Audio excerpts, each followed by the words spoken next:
बिस्मिल्लाहिर्रहमानिर्रहीम। अस्सलाम वालेकुम नाज़रीन, मैं हूँ साकिब बशीर। मेरे साथ मौजूद हैं सीनियर सहाफ़ी रियाजुल हक साहब। और आज जो शहर इक़्तिदार में मुख्तलिफ जो आइनी तरामीम है, जुडिशल पैकेज है, उसके हवाले से बड़ी गहमा गहमी रही। मौलाना फजलुर रहमान जो है उनका घर जो है वो मरकज़ रहा इसका। और इसके अलावा जो पार्लियामेंट में, कौमी असम्बली में, वहाँ पे मीटिंग्स होती रहीं, वहाँ पे भी बड़ी जो है वो चहल पहल रही। और रियाजुल हक साहब जो है वो पूरा दिन भर जो है वो जो पार्लियामेंट के अंदर जो कुछ होता रहा उसको जो है वो देखते रहे कि ये तरामीम हैं कौन सी, ड्राफ्ट किधर है। मौलाना अब्दुल गफूर हैदरी जो है उन्होंने इंकशाफ किया है कि हमें तो ड्राफ्ट ही नहीं दिया गया। सबसे ज़्यादा हैरान कुन बात यह है कि इतने दिनों से ये सारी स्ट्रगल चल रही है तो ड्राफ्ट ही नहीं है। तो रियाजुल हक साहब से हम पूछेंगे कि ये जो ड्राफ्ट वाला जो मामला है, सबसे पहले इसी पे बात कर लेते हैं कि जब एक चीज़ का ड्राफ्ट ही नहीं है, पता ही नहीं है कि क्या है और किसकी तरमीम करनी है, कैसे करनी है, क्या लिखा हुआ है, तो ये क्या माजरा क्या है सर? साकिब बशीर साहब, बहुत शुक्रिया अपने चैनल पे बुलाने का। साकिब साहब, मैं तकरीबन आज 8-9 घंटे मेरे वहाँ गुज़रे और तकरीबन कुछ 2-3 घंटे मेरे जो खुसूसी कमेटी पार्लियामेंट की बनाई गई है उसके बाहर भी गुज़रे। और जो आनिया जानिया थी, इसाक डार समेत जो मोहसिन नकवी वगैरह हैं, और इसी तरह पाकिस्तान तहरीक इंसाफ के जितने लोग हैं उनसे, और ज़ाहिर सरगोशियाँ और गपशप वो भी होती रही। ज़ाहिर एक लंबा दिन था और 2-3 मीटिंग्स उनकी, 2 मीटिंग्स हुई उनकी और अभी ये तीसरी मीटिंग है उनकी। तो मैंने सबसे यही पूछा, जब ये ख़ास तौर से बैरिस्टर गौर वगैरह आए तो मैंने उनसे पूछी जी ड्राफ्ट, तो उन्होंने ड्राफ्ट तो हमसे कोई शेयर नहीं हुआ। तो मैंने कहा क्या नुकात शेयर हुए, क्या कुछ शेयर हुआ? कहते हैं सब हवा में बातें हैं, कोई हमारे पास कोई चीज़ ही नहीं है। अच्छा, मज़े की बात है, जब मैंने थोड़ा सा और कुरेदने की कोशिश की कि चलें हुकूमती जो अरकान है उनके पास तो ड्राफ्ट होगा, तो पता चला उनके पास भी पेन और कागज़ से जो है ना, कागज़ पे पेन से जो है वो पॉइंटर्स लिखे हैं। अच्छा। ये है, आप बताएं आपने किस पे इत्तेफाक करना है। तो असल जो जैसे कहते हैं कि एक्ट की कॉपी जिसे कहते हैं या बिल की कॉपी जिसे कहते हैं, वो किसी के पास मौजूद ही नहीं है। मेरा ख्याल था कि शायद मोहसिन नकवी के पास हो या कम अज़ कम इसाक डार के पास हो, उनके पास ही मौजूद नहीं है। तो पॉइंटर्स पे जो है ना एक दूसरे को मनाने की कोशिश हो रही है। और सुबह से मौलाना साहब से जो गुफ्तगू हो रही है, ये जो आनियाँ जानियाँ हो रही हैं, वो भी पॉइंटर्स पे हो रही है कि जी हम आपको यकीन दिलाते हैं ये जो पॉइंटर्स हम आपको बता रहे हैं ये वही पॉइंटर्स है जो बिल में है। बिल के अंदर है वो बिल नहीं है, ठीक है। और दिन भर जब शोर मचा, जनाब बिल की कापी मांग ली मौलाना ने, तो जनाब वज़ीर इत्तलात साहब जो है आज़म नज़ीम तारड़, उन्होंने जनाब वो सारा जो है वो किया ड्राफ्ट, और कहा कि ये वो जो ड्राफ्ट है वो तो हमने दे दिया है मौलाना साहब को। अच्छा, मौलाना गफूर साहब ने कहा कि हमने दे दिया है? हाँ जी। अच्छा, मौलाना तारड़ साहब ने कहा ड्राफ्ट दे दिया, मौलाना साहब ने कहा कि जी ड्राफ्ट तो हमसे शेयर ही नहीं हुआ। अच्छा। तो दिन भर जो है ना एक शर्मिंदगी का जो है सामना भी करना पड़ा हुकूमत को कि बेसिकली जिस ड्राफ्ट की बिना पर पूरे मुल्क में शोर मचा हुआ है, पूरे पार्लियामान सुबह से इजलास काबीना के नहीं हो पा रहा, कौमी असम्बली का इजलास नहीं, सेनेट का इजलास नहीं हो पा रहा, वो डॉक्यूमेंट ही एग्जिस्ट नहीं करता। वो डॉक्यूमेंट इस वक्त पार्लियामेंट की बिल्डिंग में मौजूद ही नहीं है, वो पता नहीं कहाँ पे है, पता नहीं इस्लामाबाद शहर में भी है या इस्लामाबाद से बाहर पड़ोसी जो शहर है उसमें मौजूद है, कहाँ मौजूद है किसी को कुछ नहीं पता। जी, ये सबसे नाज़रीन हैरान कौन बात है कि इतनी अहम नोयत की तरामीम है कि ये तरामीम अगर हो जाती हैं, ये पूरा जुडिशल पैकेज आ जाता है, तो पूरा जो स्ट्रक्चर है, जुडिशल सिस्टम है जो हमारा, वो अदलिया का पूरा स्ट्रक्चर हिल जाएगा। उसमें हाई कोर्ट, सुप्रीम कोर्ट, जजेस, चीफ जस्टिस, इख्तियारात उनके, हर चीज़ हिल जाएगी। और हालत ये है कि ड्राफ्ट ही नहीं है। ये बहुत बड़ा, मतलब मैं ये समझता हूँ कि ये चल क्या रहा है कि पार्लियामेंटेरियंस एक इतनी बड़ी तरमीम जो है करने जा रहे हैं, और मौलाना जो है वो फजलुर रहमान उनकी पार्टी कह रही है कि हमें तो ड्राफ्ट ही शेयर नहीं किया गया, और उधर से हुकूमती लोग कह रहे हैं हमने ड्राफ्ट शेयर कर दिया। अच्छा, आगे बढ़ते हैं। ये ड्राफ्ट में चले, ड्राफ्ट तो नहीं आया, लेकिन जो पॉइंटर्स थे उसको पता चला कि क्या क्या चीज़ें हैं मेजर। अच्छा, इसमें मुख्तलिफ बातें आ रही हैं। जो सबसे अहम तरीन है उसमें यह है कि तकरीबन जो ब्यूरोक्रेट्स हैं उनकी 3-3 साल जो है मुद्दत है, यानी 5 साल बेसिकली प्लस 3 हो जाएगी, तो 5-5 साल जो है वो ब्यूरोक्रेट्स जो हैं उनकी मुद्दत बढ़ जाएगी, तो कुछ का 3 में आ जाता है। लेकिन ओवरऑल ये कहा जा रहा है कि सिविल और मिलिट्री जो ब्यूरोक्रेसी है, जिसमें मिलिट्री ब्यूरोक्रेसी की बात की जाए तो आर्मी चीफ, एयर चीफ और नेवल चीफ, इन सब की मुद्दत में 3-3 साल का इजाफा हो जाएगा। इसी तरह जितने मुल्क भर के ब्यूरोक्रेट्स हैं जो ब्यूरोक्रेसी जो कहलाती है हमारे मुल्क की, जो बाबू जिन्हें कहा जाता है, उनकी मुद्दत जो भी है वो भी 3 साल का इजाफा हो जाएगा। तो दूसरे मानों में आर्मी चीफ को 3 साल की एक्सटेंशन तजवीज़ है, मतलब अभी तक ये वो तरमीम है जो मुजवज़ा ड्राफ्ट में शामिल है। इसके लिए चाहिए 2/3 मेजॉरिटी और या 2/3 अक्सरियत जिसे कहा जाता है। और इसी वजह से सबसे बड़ा जो मसला बना हुआ है उस वक्त यही बना हुआ है कि 2/3 अक्सरियत अगर होगी तो ये तरमीम हो सकेगी, जिसमें काजी फ़ाइज़ ईसा साहब के हवाले से भी बात चल रही है कि उनके लिए एक अलहदा फेडरल कोर्ट बनाई जाएगी और उसमें फेडरल कोर्ट के जो सरबराह होंगे, ये तो मेरे ख्याल है वो मतलब कहा जा रहा है कि वो फेडरल कोर्ट बनेगी और उसमें फिर उनको लगाया जाएगा, इस तरह की जी इस तरह की बात चल रही है कि जी वो एक अदालत बना दी जाएगी और उसके जो सरबराह होंगे तो जो आइनी और कॉन्स्टिट्यूशनल जो यानी मामलात हैं वो उनके पास आएंगे और जो बाकी दूसरे जो पब्लिक जो है उसके इश्यूज़ के जो दूसरे मामलात हैं वो नीचे जो सुप्रीम कोर्ट जो है वो होगी उसको आएंगे और उसके सरबराह दायर है मंसूर अली शाह होंगे। और वो जो कहा जा रहा है कि जी तरमीम ना करने का फैसला, तो वो तरमीम इस तरह जो है वो हो जाएगी। उसमें जो 5 जजेस का पैनल है सुप्रीम कोर्ट के चीफ जस्टिस के लिए, 5 जजेस में से एक को नामजद किया जाए, वो भी तरमीम ज़ेर गौर है। वो भी तरमीम ज़ेर गौर है और मौलाना फजल रहमान ने कहा है कि जी उस 5 जो पैनल है उसको 3 कर दिया जाए, 5 बहुत ज़्यादा हो जाएगा, 3 का पैनल कर दिया जाए और उस 3 में से फिर वज़ीर आज़म और जो सदर जो है फाइनलाइज करेंगे, वो फाइनल जो है वो समझा जाएगा। इस पर भी हुकूमती अरकान ने शायद कुछ अभी तक जो है क्लियर बात नहीं बताई। और इसके अलावा जो 64A है वो भी बड़ा अहम है कि जो फ्लोर क्रॉसिंग होगी, मिसाल के तौर 63A यानी मिसाल के तौर पर मैं PTI का हूँ और मैं इस जो आइनी तरामीम है या कोई भी मामला है, बिल एक्ट है, मैं वोट देता हूँ हुकूमत के लिए, तो अभी जो आइन कानून है वो ये है कि मैं जो हूँ वो डिसक्वालीफाई हो जाऊँगा बिकॉज मैं वहाँ पे उनको वोट नहीं दे सकता।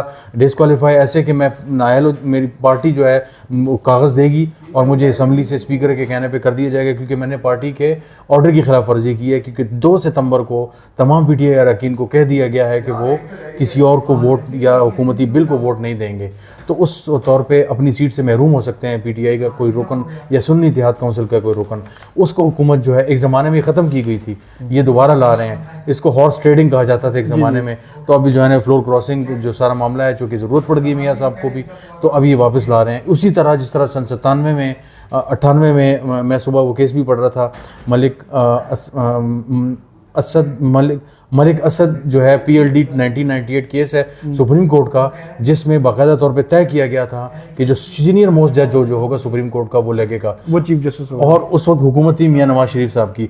अभी जो है ये दोबारा सीनियर मोस्ट को चेंज कर रहे हैं और पैनल की तरफ आ रहे हैं, क्योंकि इस वक्त जो सीनियर मोस्ट लगेगा मंसूर अली शाह वो इस सिस्टम के ज़ामिन बनते हुए नज़र नहीं आ रहे, क्योंकि काजी फ़ाइज़ ईसा हो या और दूसरे जो सिविल मिलिट्री के लोग हों, उनका इस सिस्टम का होना ज़रूरी है। एक और अहम जो तरमीम है वो ये है, चीफ़ इलेक्शन कमिश्नर जो है वो जब तक नया चीफ़ इलेक्शन कमिश्नर नहीं लगता तो ये टिल फर्दर ऑर्डर जो है वो कंटिन्यू करेंगे, क्योंकि चीफ इलेक्शन कमिश्नर की जो तैनाती है वो हुकूमत और अपोजिशन के अरकान करते हैं। अपोजिशन तो इस वक्त कम अज़ कम उनको ये पसंद नहीं करते हुकूमत वाले, लिहाजा उनकी ऐसी किसी किस्म की पसंदीदा तैनाती को वो इंडोर्स नहीं कर सकते, लिहाजा उन्होंने ये इस सिलसिले को लंबा रखा जाएगा।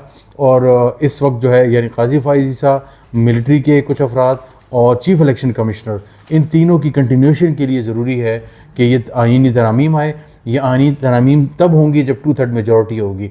और जैसे मैंने दिन को टेलीविज़न पे ख़बर भी दी कि 2 ड्राफ्ट जो है वो तैयार किए थे हुकूमत ने। जो पहला ड्राफ्ट था वो था अगर मौलाना से मुज़ाकरात कामयाब होते हैं तो वो ड्राफ्ट फुल फ्लेज आइनी तरामीम होंगी, जिसमें हमने ये बातें की ये सब होंगी। और दूसरा जो ड्राफ्ट है वो उन्होंने रखा है प्लान B के तौर पर कि अगर पहले ड्राफ्ट में इत्तेफाक नहीं हो पाता, मौलाना की टीम हमें वोट नहीं देती, तो हम सादा अक्सरियत से जो तरामीम बिल ला के पास करवा सकते हैं वो ऐवान से पास करवा देंगे। बहरहाल इतना आसिफ सईद खोसा साहब ने जब जनरल बाजवा की एक्सटेंशन वाले मामले को उठाया था, पूरे मुल्क में एक हिजान था। ये हिजान इस वक्त यहाँ पे मौजूद है और उसकी वजह ये है, कहा यह जा रहा है कि इनको रात 12 बजे की डेडलाइन दी गई है।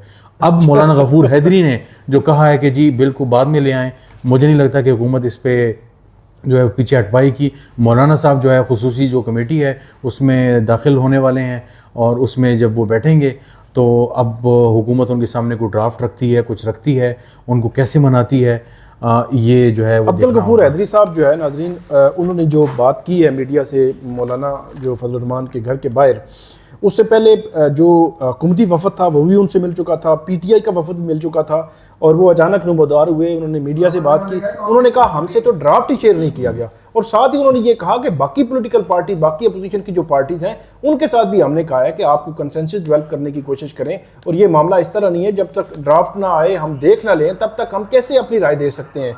तो ये एक ऐसी चीज़ है, ऐसे लगता है कि ये मामला लटक सकता है, लेकिन अभी भी जो है वो मौलाना फजल रहमान जो है वो उनकी पार्टी जो है वो पार्लियामेंट में पहुंच चुके हैं, 10 बज चुके हैं इस वक्त। आगे अब फर्दर जो है वो कैसे होगा, क्या होगा, जो उसमें आपको जो है वो हम अपडेट जो है वो करते रहेंगे। एक चीज़ और बताइएगा कि पीटीआई के बैरिस्टर गौहर, उमर अयूब, उनके भी वहाँ पे पार्लियामेंट में आज मौजूद रहे, तो उनमें से किसी के साथ आपकी बात हुई या उनके तासुरात कैसे थे? क्या उनके लोग उनके हाथ में ही हैं?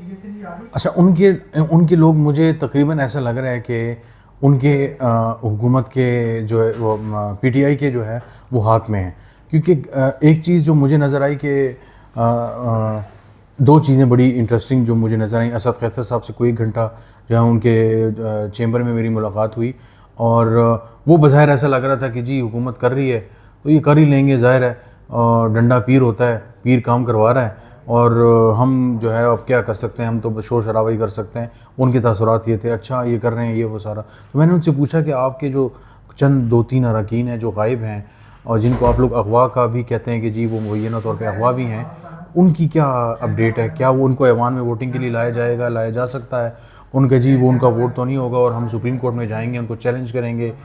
लेकिन इसके अलावा जब मेरी बैरिस्टर गौहर और उनसे जब बात हुई उमर अयूब वगैरह से, और बल्कि सुन्नी इत्तेहाद कौंसिल के जो हैं हामिद रज़ा साहब, मेरी उनसे भी गपशप हुई, तीनों से मुख्तलिफ वक़ात में 2-3 घंटों में, तो वो भी क्लियर नहीं थे चीज़ों के हवाले से कि बिल में क्या है, ड्राफ्ट क्या है। उनका जी चीज़ें गुम हैं, क्लियर चीज़ें हमसे नहीं शेयर की जा रही।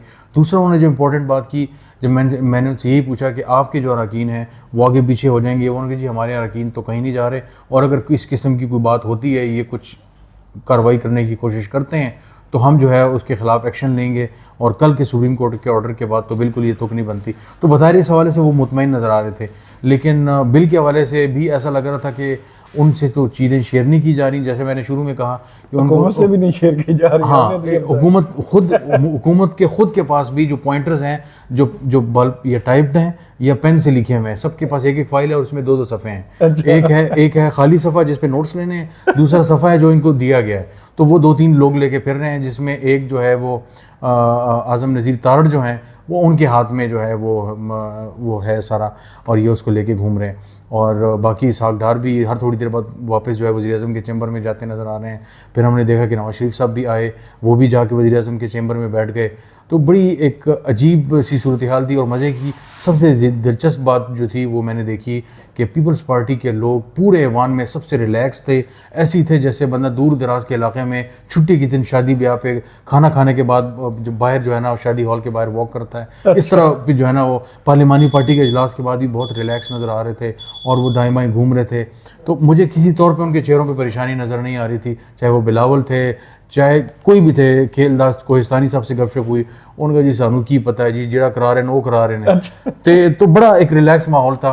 सिर्फ और सिर्फ जो पैनिक नज़र आ रहा था वो नज़र आ रहा था हुकूमती साइड पे, और ख़ास तौर से जो 4-5 अफराद हैं, Mohsin Naqvi deputy prime minister या जो फॉरेन मिनिस्टर इसहाक डार हैं, उसके अलावा वज़ीर क़ानून हैं आज़म नज़ीर तारड़, और उसके अलावा 1-2 अफराद थे। अता तारड़ भी थे। अता तारड़ नज़र नहीं आए, वो ऑन एंड ऑफ आते जाते थे, लेकिन वो कमेटी का हिस्सा नहीं है। तो बाकी जो है मुझे एक चीज़ और जो बल्कि आपने वो पॉइंट आउट कर भी थी, बैरिस्टर गौहर ने को मीडिया टॉक आई थी कि बैरिस्टर गौहर ने कहा कि वो ड्राफ्ट तो इनके पास भी नहीं है। जो हमने पूछना कि मैं बताया ये समझ रहा था कि शायद ये कोई जो है तंजन बात कर रहे हैं, ये सरकास्टिक बात कर रहे हैं। जब ये उन्होंने बात की उसके बाद ऑफ कैमरा भी मैंने इनसे डिस्कशन की, फिर हुकूमती 1-2 अरकान से डिस्कशन की, तो उनको वाकई उनके पास कुछ नहीं है। अच्छा। मेरा ये ख्याल था कि कोई ऐसी ड्राफ्ट होंगी।